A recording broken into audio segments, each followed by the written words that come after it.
ক্লাসে ঢোকার সাথে সাথে মুলার গন্ধ কে পাত দিছে? সত্যি করে বলতো আমাকে। স্যার এইটা আপনি কি কইলেন? মানুষে খুন করে স্বীকার করতে পারে স্যার, কিন্তু কেউ মাগার পাত দিয়ে স্বীকার করে। আচ্ছা বল্টু, বলতো টাকা ও জ্ঞান এই দুইটার মধ্যে তুই কোনটা চাস? স্যার টাকা চাই। আমি হলে তো জ্ঞানই চাইতাম। যার যেটার অভাব সে তো সেটাই চাইবে স্যার। আচ্ছা বল্টু, সমাস কর শুভেচ্ছা। সুবার পেটে আমার বাচ্চা, স্বীকারোক্তি সমাস। আচ্ছা ডার্টি ওয়ার্ড দিয়ে একটি বাক্য রচনা করো তো। ঘুম থেকে উঠতে দেরি হওয়াতে সময় মতো স্কুলে আসার পথে আমাকে দৌড়াতে হয়েছিল। বাক্যটিতে তো ডার্টি ওয়ার্ড একটিও নেই। মানে স্যার দৌড়ানোর সময় অনেকগুলো পাত দিচ্ছিলাম। আচ্ছা বল্টু, বলতো আমরা কেন আগে বিদ্যুৎ চমকানো দেখি আর পরে মেঘের গর্জন শুনি? স্যার কারণ আমাদের চোখের অবস্থান কানের আগে। বল্টু তোর কি হয়েছে? স্যার আমার বাম গালে ব্যথা হচ্ছে। আচ্ছা এদিকে আয়, হাত বুলিয়ে দিচ্ছি, সেরে যাবে। স্যার আমার পাইলসেরও সমস্যা আছে, সেটাও কি সারবে? ওই বল্টু, পড়া শিখছত? জি স্যার শিখছি। আচ্ছা টুইঙ্কেল টুইঙ্কেল কবিতাটা বলতো। টুইঙ্কেল টুইঙ্কেল লিটল স্টার, আমার টাকা মেরে দিছে headmaster. Up above the world so high, আমার টাকা মেরে তুই পালাবি কোথায়? বল্টু অঙ্কের হোমওয়ার্ক কই? স্যার অনেক প্রবলেম ছিল তো তাই হোমওয়ার্ক সুসাইড করছে। আচ্ছা বল্টু, বলতো ফুটবল ছেলে না মেয়ে? স্যার ফুটবল মেয়ে। কি বলিস, কিভাবে? কারণ স্যার একটা বলের পিছনে 22 জন দৌড়ায় তাই। এবার বলতো ছেলেটি গাছ থেকে পড়ে গিয়ে পা ভেঙেছে, এখানে গাছটি কোন পদ হবে? ক্যান্সার বিপদ।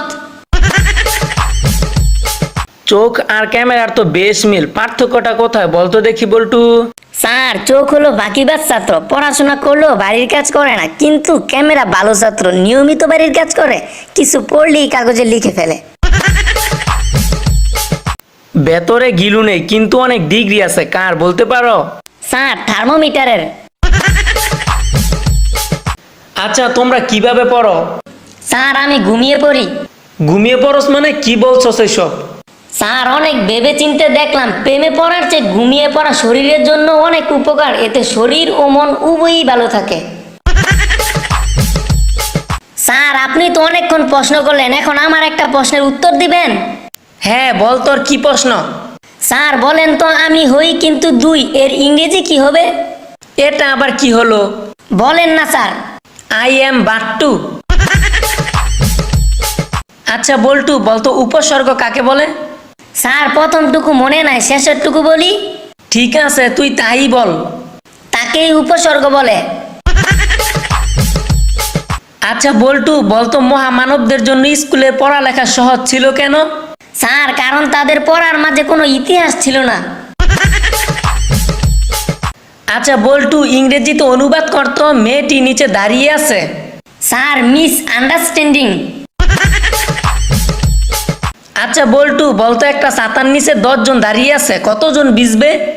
স্যার কেউই ভিজবে না। কিভাবে? স্যার আপনি তো বলেননি যে বৃষ্টি হচ্ছে, তাহলে ভিজবে কেন? আমাদের এই ক্লাসে বল্টুই সবচেয়ে ভালো ছাত্র।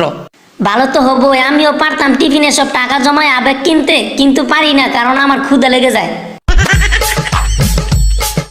এই ছেলে, সর্বনাম পদের একটা উদাহরণ দাও তো। কে আমি? গুড হয়েছে, বসো। আচ্ছা বল্টু, বলতো একজন মানুষ কি করে 8 দিন না ঘুমিয়ে থাকতে পারবে? কোনো সমস্যা নেই স্যার, সে রাতে ঘুমাবে। তোমার কি সবসময় সিদ্ধান্ত নিতে দ্বিধা হয়? না স্যার। হ্যাঁ স্যার। কই না তো। আচ্ছা এবার বলতো কোন জিনিসটি দেখতে একটি অর্ধেক আপেলের মতো? স্যার আপেলের বাকি অর্ধেকটি।